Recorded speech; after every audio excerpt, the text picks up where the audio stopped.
Disclaimer, इस कार्यक्रम में मौजूद व्यक्तियों की राय व्यक्तिगत राय है, अपनों बिकानों की नहीं। अपनों बिकानों का मकसद किसी भी व्यक्ति की छवि को धूमिल करना या निंदा करना नहीं, बल्कि समाज में जागरूकता फैलाना है।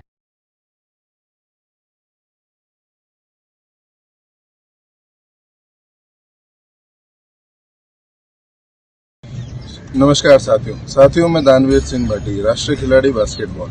आज आपके सामने उपस्थित हुआ हूँ राजस्थान का एकमात्र आवासीय खेल विद्यालय जो बीकानेर में स्थित है, सादुल स्पोर्ट्स स्कूल।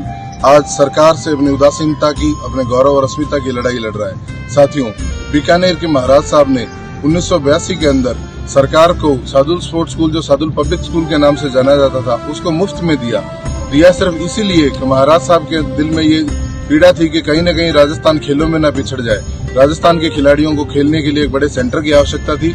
इसीलिए बीकानेर महाराज साहब ने सरकार को निःशुल्क रूप से 75 बीघा में बसे हेरिटेज बिल्डिंग वाले उस सादुल स्पोर्ट्स स्कूल को सरकार को समर्पित किया, जिसमें सभी खेल मैदान है। लेकिन साथियों, सरकार जब किसी चीज को लेती है तो उसका दायित्व तो बनता है कि उस चीज के गौरव को और बढ़ाए। इसके विपरीत सरकार ने चाहे भ्रष्टाचार के लिए, चाहे पैसे खाने के लिए, चाहे किसी भी कारणवश उदासीनता का शिकार होते होते आज सादुल स्पोर्ट्स स्कूल अपने गौरव और अस्मिता खो चुका है। आज अपने अस्तित्व की लड़ाई लड़ रहा है। हालात इतने विकट हैं, पिछले वहां रह रहे बच्चों को खाना बनाने के लिए कुक तक नहीं है। सहायक कर्मचारियों के द्वारा खाना बनाया जाता है। हमने बहुत बार सरकार से मांग करी, उनके सामने जाके हमने, चाहे शिक्षा मंत्री जी हो, चाहे मुख्यमंत्री तक हमने ये बात पहुंचाई, लेकिन उन्होंने ऊंट के मुंह में जीरा के बराबर सौगातें स्पोर्ट्स स्कूल को दी है।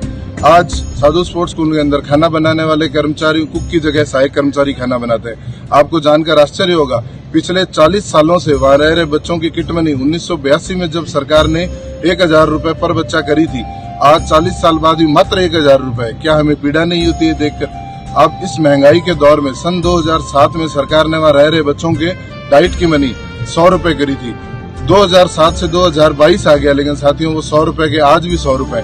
प्रशिक्षण की हालत ये है कि अभी बहुत सारे कोचों के पद तो वहाँ खाली पड़े हैं, ना वहाँ कोच लगे हुए, ना पीटीआई लगे हुए हैं। साथियों, ऐसी विकट स्थिति में कैसे हम उम्मीद करें कि राजस्थान के अंदर हम खिलाड़ियों को पैदा कर पाएंगे? और मुझे सबसे बड़ी जो दुख की बात है कि इतना होने के बाद भी सरकार कभी जागती नहीं है, जबकि स्वयं शिक्षा मंत्री भी हमारे बीकानेर से आते हैं और कई बार शिक्षा मंत्री भी रह चुके हैं। मैं आप सबसे एक निवेदन करने के लिए आज उपस्थित हुआ हूँ। मैं मेरे बीकानेर के समस्त जनप्रतिनिधियों से, विधायकों, पार्षद, सरपंच और सांसद, पार्टी के पदाधिकारी, सामाजिक संगठनों के पदाधिकारी, सभी से एक निवेदन करने आया हूँ कि अगर आप चाहते हैं कि युवा आगे आए, सिर्फ बीकानेर ही पूरे राजस्थान के खिलाड़ी उसमें रह रहे, वो नवोदित खिलाड़ी आए और राजस्थान और प्रदेश का नाम, देश का नाम अगर रोशन करते हैं, तो अगर आपको ये मन में पीड़ा है कि कहीं न कहीं इनको नाम, प्रदेश का नाम रोशन करना चाहिए, देश का नाम रोशन करे, इन सुविधाओं के अभाव में वो नहीं कर पा रहे, मैं आप सबके सामने एक निवेदन लेके उपस्थित हुआ हूँ।